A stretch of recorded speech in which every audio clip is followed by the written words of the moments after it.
Sir एक question और, मतलब कि वो एज अ नॉलेज पूछना है कि मतलब क्योंकि जो यूपीएससी के एग्जाम्स होते हैं, मोस्टली जितने भी एग्जाम्स होते हैं वो थोड़े थोड़े तो कभी कभी बहुत अनप्रडिक्टेबल हो जाते हैं।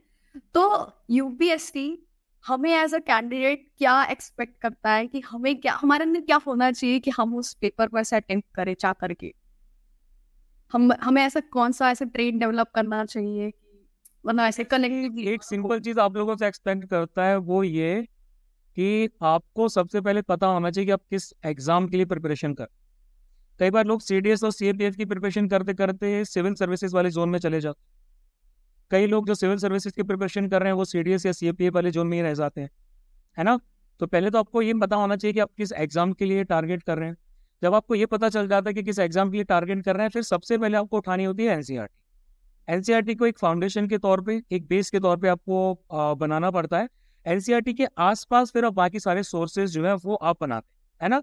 जैसे कि एनसीईआरटी को आप क्लाउड का न्यूक्लियाई समझ लीजिए। उसी न्यूक्लियाई के आसपास हाई डेंसिटी वाला जो क्लाउड है ना वो डेवलप हो, तो उसके आसपास आप बाकी फिर सोर्सेज को ले लीजिए। आप वहाँ पर इकोनॉमिक्स की बुक्स उठा लीजिए, रमेश सिंह वगैरह हो गई। आप मंथली करंट अफेयर्स के मैगजीन्स अपने चॉइस के ले सकते हैं। उसके अलावा बाकी जो भी कंटेंट है उसके आसपास ही डेवलप होगा, यानी कि एनसीईआरटी का सब कुछ एक्सटेंशन ही रहेगा। अगर आप सोचेंगे कि आप डायरेक्ट किसी और बुक पे जा रहे हैं बिना एनसीईआरटी को पढ़े हुए, तो बहुत बड़ी गलती है। यूपीएससी आपसे क्या बोलती है, ये तो बोलती है ना कि भाई ये ग्रेजुएट लेवल का बंदा है, उसकी जो कॉमन अंडरस्टैंडिंग होती है उसके हिसाब से। तो कॉमन अंडरस्टैंडिंग से वही समझते हैं कि भाई क्लास 11th 12th आप लोगों ने पास की है, तो उसमें आपने अच्छे से पढ़ाई की, आपने वहाँ की जो एनसीईआरटी है उनको आपने उनको अच्छे से देखा है, अच्छे से समझा है। तो अगर आपने वो चीज़ किया है तो फिर आपके लिए चीज़ें फिर नॉर्मल हो जाती, ठीक है। तो सिविल सर्विसेज के प्रीलिम्स की बात करें या फिर जो भी बाकी के एमसीक्यूज वाले टाइप के क्वेश्चंस पेपर्स हैं, उनमें तो आपसे यही एक्सपेक्ट किया जाता है।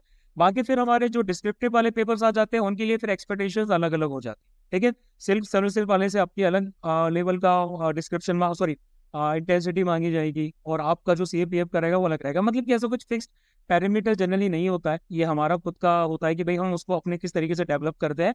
क्योंकि AIR 1 भी बंदे लेके आते हैं, है ना, और सबसे लास्ट वाली AIR भी आती है। दोनों आपके मेरिट में शामिल होते हैं, दोनों ही एकेडमी में जाते हैं, दोनों ही सब कुछ करते हैं। तो मतलब कि उनकी स्टडी लेवल में डिफरेंस तो होगा, ऐसा तो नहीं कि उनका स्टडी लेवल सेम है। एग्जाम दोनों ने निकाला है, एक ने अच्छे मार्क्स से निकाला है, इसने एक ने थोड़ा ज्यादा अच्छे मार्क्स से नहीं निकाला। तो ऐसा कुछ फिक्स पैरामीटर यहाँ पर नहीं होता जनरली, ठीक है। क्योंकि ये भाई हमारा रिकमेंडेशन देने वाला बोर्ड नहीं है, ये सिंपल एग्जाम निकालने वाला बोर्ड है। तो एग्जाम में कोई आपकी एक सर्टेन प्रोफाइल काम नहीं करती कि भाई हमारा पर्सनैलिटी प्रोफाइल काम नहीं करती। यहाँ पर तो सीधा सीधा आपका एकेडमिक जो इंक्लिनेशन है वो वर्क करता है कि भाई आपका एकेडमिक इंक्लिनेशन कैसा है। अगर वो बढ़िया है तो ऑल सॉर्टेड है, अगर वो बढ़िया नहीं है तो फिर एग्जाम ही नहीं निकले।